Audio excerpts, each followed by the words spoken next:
Hello everyone. आज की video में हम डिस्कस करने वाले हैं old English Anglo Saxon period. तो आज की वीडियो गाइस बहुत इंपॉर्टेंट होने वाली है, क्योंकि आज की वीडियो में हम जो है हमारा इंग्लिश लिटरेचर के सारे पीरियड्स जो हैं एक वीडियो में कवर करेंगे। आज की वीडियो में हम डिस्कस करेंगे ओल्ड इंग्लिश पीरियड, जिसे हम एंग्लो सैक्सन पीरियड भी बोलते हैं। तो चलिए देखते हैं। सबसे पहले तो हम देख लेते हैं कि एंग्लो सैक्सन एरा जो है इसे हम ओल्ड इंग्लिश पीरियड भी बोलते हैं, ओल्ड इंग्लिश भी कह सकते हैं, old English period, Anglo Saxon, आप कुछ भी बोल सकते हैं। यहाँ से शुरुआत होती है इंग्लिश लिटरेचर की, जिसका टाइम पीरियड है गाइस 452 1066 AD, यानी कि 6th सेंचुरी से 11th सेंचुरी तक। इसे डार्क एज भी बोला जाता है, also known as dark as.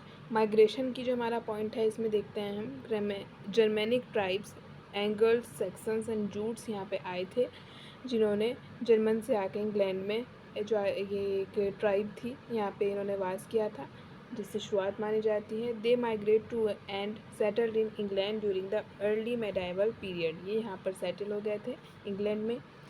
हेप्टार की देखते हैं किसे बोलते हैं। मैं यहाँ पे आपको इन शॉर्ट दे रही हूँ एंग्लो सेक्सन पीरियड का। During this era, England was characterized by the Heptarchy, a period when the land was divided into 7 separate kingdoms, जिसमें हमारे जो 7 किंगडम्स हैं ये आपको बहुत अच्छे से याद होने चाहिए। फर्स्ट है नॉर्थम्ब्रिया, सेकंड है मर्सिया, थर्ड है ईस्ट एंग्लिया, फोर्थ है एसेक्स, फिफ्थ है कैंट, सिक्स्थ है सुसेक्स एंड सेवन्थ है हमारा वेसेक्स।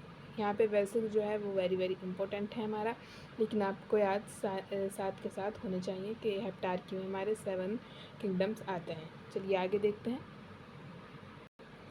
यहाँ पर अब बात आती है लैंग्वेज की। लैंग्वेज की पॉइंट देख लेते हैं। Old English, also known as Anglo Saxon, has its roots in the Germanic languages brought to England by the Anglo Saxon settlers.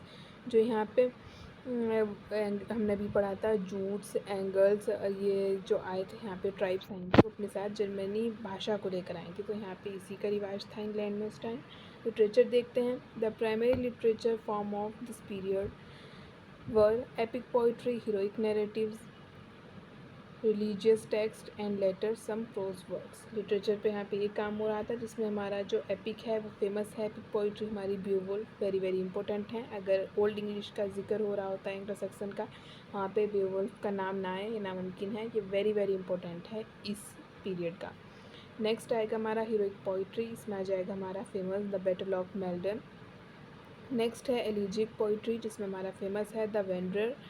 Next है रिलीजियस टेक्स्ट, जिसमें the dream of the rood, Cynewulf's poetry and Christ and Satan. यहाँ पे ये सभी important आ जाएंगे literature में। I hope so आप जो मैं समझा रही हूँ आप समझ पा रहे होंगे। एंड देखते हैं इसका। The Anglo Saxon era come to an end with the Norman conquest of England in 1066।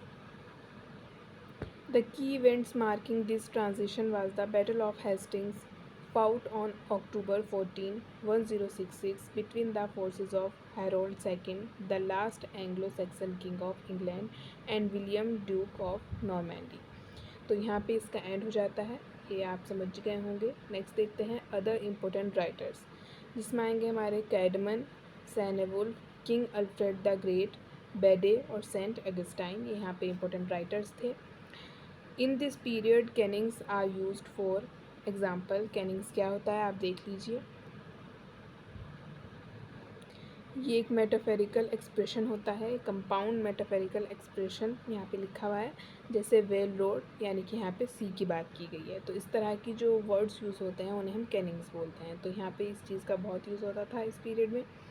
Next देखते हैं oral tradition. The Anglo section period 450 to 1066, also called the old English period, is the earliest period of English literature known for heroic poetry, alteration and the epic Beowulf. यहाँ पे बताया गया है कि जो हमारा एंग्लो सेक्सन पीरियड है, यानी कि ओल्ड इंग्लिश है, वो सबसे पहला पीरियड है इंग्लिश लिटरेचर का। उसके बाद ही सारे पीरियड्स आते हैं। सबसे पहले हमारा एंग्लो सेक्सन पीरियड आता है, जो बेवुल्फ के लिए बहुत फेमस है, और इसमें alteration, heroic poetry, religious text, ये चीज़ें इसमें पब्लिश हुई थी। तो आई होप सो आप इसे बहुत अच्छे से समझ गए होंगे कि इस एज को किस लिए फेमस माना जाता है और इसमें क्या क्या काम हुए थे। आई होप सो आप इसका इन शॉर्ट में जो मैंने आपको बताने की कोशिश की है समझ गए होंगे।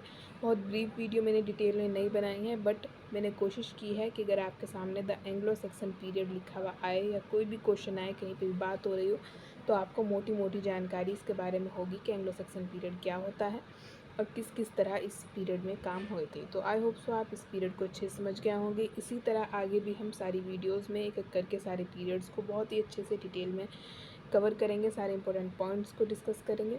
इसी के साथ करते हैं आज की वीडियो का एंड। नेक्स्ट वीडियो का वेट करते रहिए, नेक्स्ट पीरियड को हम इसमें वीडियो में कवर करेंगे। तो चलिए मिलते हैं नेक्स्ट वीडियो में। अगर आपको आज की वीडियो अच्छी लगी है तो वीडियो को लाइक शेयर एंड सब्सक्राइब करना मत भूलिएगा। Again thanks for watching.